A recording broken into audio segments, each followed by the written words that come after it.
Greetings, friends. Hello, hello, hello. Coming to you just a few days after my birthday. I've turned 30 again. It's true. I just thought it would be appropriate. It's been a while since you've heard from me, and I wanted to just, get you guys caught up on a few things and ask for your prayers for some things. It's very appropriate right now. You can't hear the generators in the back, but the houses around have their generators on because we are load shedding, which means no electricity for up to 10 hours of the day, which is frustrating. So anyway, but you know what? We just make do. And we've had a few things being fixed at the house, having to get a new siren for the alarm that's not working, and having guys come and fix things in the gutters. That the tree that fell down, you remember a few months back, broke the gutters. Anyway, it's just, yeah. So we are, as a OC team, thinking of getting solar. So right as I start off, I just want to say, if you would like to contribute to some solar panels so the Siakis can have some power when there is no power, please just send it into OC and ask to be put to Siaki Projects and say solar. Siaki Projects solar. And I'll find it. So I'll also put that in the email, so that should be there if you want to know more about that. Okay, and this is going to be just kind of all over the place, but you're going to get a good glimpse into what's happening with the Siakis. We have had a number of things going on. South Africa is really under a lot of stress right now with all the load shedding. They're having places where there's no water. It's just really something that we've got to watch out for. And yeah, the crime is really up. So we're very concerned about making sure we have our electric fence and the alarms active. So you can be praying for that. Isabel, down where she is in her hospital, they were having protests, the nurses, and the nurses got violent. I mean, they wouldn't let people into the hospital. So the hospital was telling Isabel and the other, the doctors, the nurses, to that were coming in, to just wear regular clothes so that it didn't look like they were the staff. And so Isabel did this, and then they came in and they were wrecking up things, and so they locked up the office and they took off. And Isabel, she was like, but my wallet, my purse is in that office. So she, crazy girl, she snuck around to the back of the hospital, climbed a wall to get over, and over into the office, climbed a window, opened up a window, climbed in, hid down, went over, got her purse, did the same thing in reverse, and got out and got in her car and went home. We were like, Isabel, you got to be more careful. So just pray for safety for her. A lot of things are happening in the province that she's in, Mpumalanga. A lot of political assassinations and things going on. So, and then if you would just pray that she would find someone who's a good friend. It's been, January, February, March, April, 4 months. And she could really use somebody that she could just kind of hang out with, and somebody to do adventurous things with her on the weekend. On a health-related bit for me, some of you know that I had what everyone thought was maybe a cardiac event, and woke up at 6 in the morning, clutching my chest, and my left arm was going numb. And then we went to the emergency room. They didn't see anything. 2 days later, had the same kind of thing, chest across, couldn't breathe, and it was just, so went to see a cardiologist. I didn't like him. And so I went to see another cardiologist who spent a lot of time with me. The first guy didn't even ask about my family history. And the second cardiologist was great. We did a number of tests. I went and got a CAT scan, arteries, everything. The heart is strong, so he wondered if it might have to do with some lungs, because I've still got long COVID asthma, which is just making it hard to breathe. I'm very short of breath these days, and have been, for a while since COVID. So I went to see an ENT, and the ENT, stuck stuff up my nose like he does, and he has a camera, and he could not go anywhere in my left nostril. So it was completely blocked up. And he said there's a minuscule opening with barely any air coming through. And he wonders if that was, that's why I slept so badly, constantly waking up, because I just wasn't getting enough oxygen. And then I have high blood pressure. And so maybe that was also contributing. I was just straining so much through the night. And so maybe in the mornings I just had something related to that. So that's what we're going down the road and having a look at. And so I am going to have another operation. He says it's an extremely deviated septum. So in these next few weeks, we will figure out a way to, he'll carve it open and so I can breathe. And maybe, Lord willing, that it's something just like that to contribute and I can sleep better and who knows what. We'll see what happens, folks. So I really could use your prayers for that. Would appreciate it. But it was a bit of a scare at first. Kids and Barb were very nervous and they wanted to know what it was. But we think we're okay regarding the heart.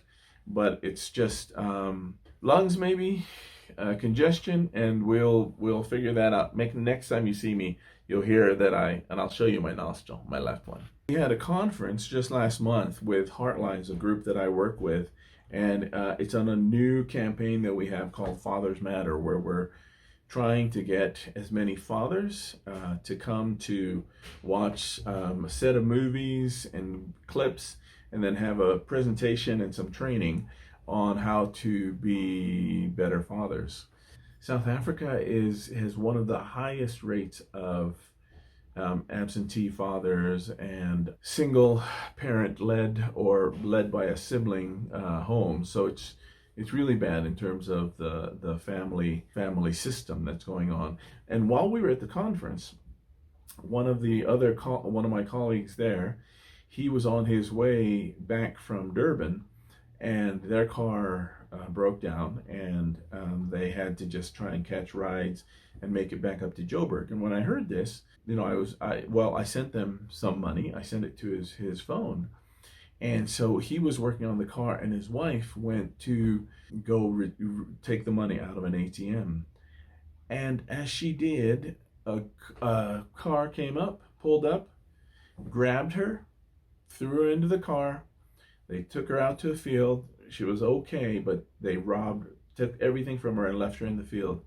So hours later, she gets back, to where her husband was. He's going crazy with worry and dread. But they had taken that money, and they had just taken her cell phone and all her ID and everything else. And it was just really terrible. So it's these kinds of things we're really trying to make a difference in South Africa. Besides my birthday of 30 years old, Barb and I, we are going to be we're celebrating 33 years and then 34 or something like that. But anyway, we didn't get to celebrate our 30th because of COVID. So Barb and I went on a cruise from Durban up to the northern part of Mozambique to a little island called Pomeni. But we had not done something like that, a cruise, since our honeymoon. So it was nice to compare ourselves 33 years later. Yeah, kind of a big difference, huh? But it was nice to be able to celebrate and to be able to get away. And we had this adventure off the beach. The ship anchors out about 3 kilometers from the beach. And so these boats come and they bring people back and forth. There's about 50, 60 people. Well, our boat was coming to try and dock onto the ship, and it couldn't. And we find out later that the rudder had broken. So it starts drifting out, and we're 3 kilometers out. And so once we're past kind of the protection of the big ship, I mean, it was like 16 decks. It was crazy. And the waves are big, and we're like, what's going on? And then they bring another boat, an empty boat, and they tied it up as best they could. But still, both boats are like boom, boom, boom. And people are panicking. They're pushing people to try and get through. The children are crying. And I was just like, Barb, okay, you go. Because I noticed 4 people in the front who had got on last and had been using canes. And they were so frightened. They were looking and they were scared. And I went over to them and I said, listen, guys, I will take care of you. I'll bring you over there. And Barbie even joked and said, Paul, it's not like you're so steady on your feet, you know. So anyway, but I held them, and I'd have them put their arm around my back, and I would wait until the boat was like almost ready, and then I would jump over with them, and then I did that for each one. And yeah, so it's kind of a cool little adventure. I got a little bit of a clap, and of course, hugs from the four people that I helped over. And regarding the cruise, well, God protected our lives. Really, He did, because we were driving back from Durban, and as we left Durban, I hit a huge pothole. There are major potholes these days. Just we hit it, and it was hard, but I didn't notice anything. I thought maybe I'd get a flat tire. I didn't. We're driving on, okay? So 6 hours later, 7 hours later, we're coming into the house, and as I come into the house and down our driveway, I feel something in the back go, and I hear this scraping, and our wheel just went sideways. Something like a bolt in the control joint, or just words I heard from a mechanic.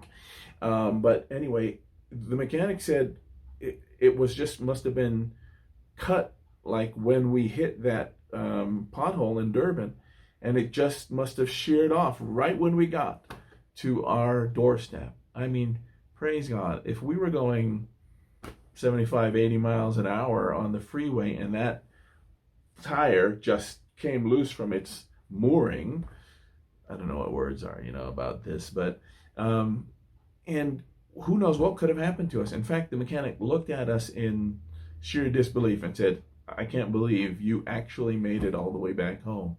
And I'm like, yeah, because we had the power of Jesus. Okay, and I want to make sure I'm going to keep this condensed so that you will watch the whole thing, but could really use your prayers for next week. No, this week. Hey, it's this week. I am doing a coaching workshop with a colleague of mine, and over 3 days. This is the first time in 3 years that we are going to do this course in person.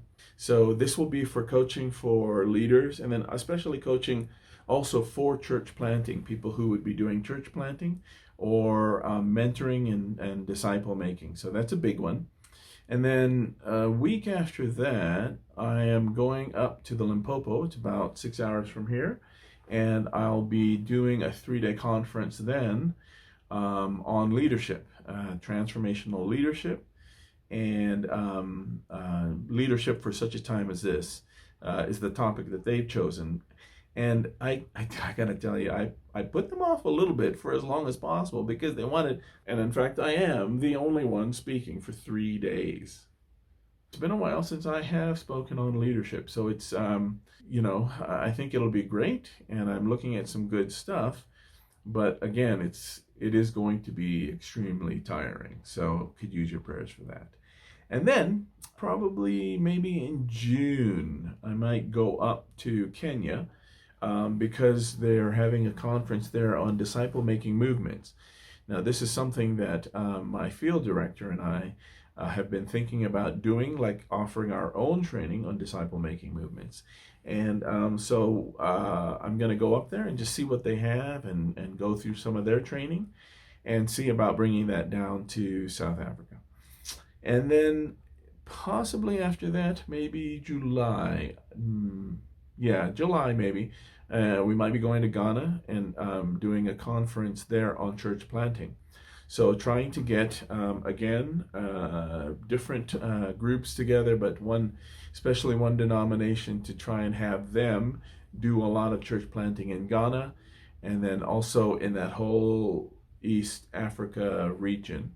Yeah, so those are just the things coming up. And family, they are doing great. I told you a little bit about Isabel. She was up here for a little bit during the Easter holidays, and then she is coming up again because we're celebrating her graduation on the 24th. Yeah, just have some fun to celebrate Isabel, and we're gonna celebrate the others as well who finished off their college experiences online. So we'll have some kind of maybe a graduation ceremony for them in the house. But so they're doing really well. Michaela has moved back into the house from her apartment, so it's great to have her here. And then at the same time, Dominic moved out, and has found his own place, just wanting to be more independent. His job is taking more of his time. He's doing tutoring at home, but then going out and also working for an import-export company in Mozambique. So, and then Barb is doing well, started back into her second term, and busy as always. She just works so hard. But we're all doing well, and praising God for all that He has given us and blessed us with. And so we thank you for everything, and just thank you for being a part of missions, God's mission and heart in the world. Some friends that we have had mentioned about in Ramadan, at the peak of Ramadan, I think it might have been on the 12th or something like that of April.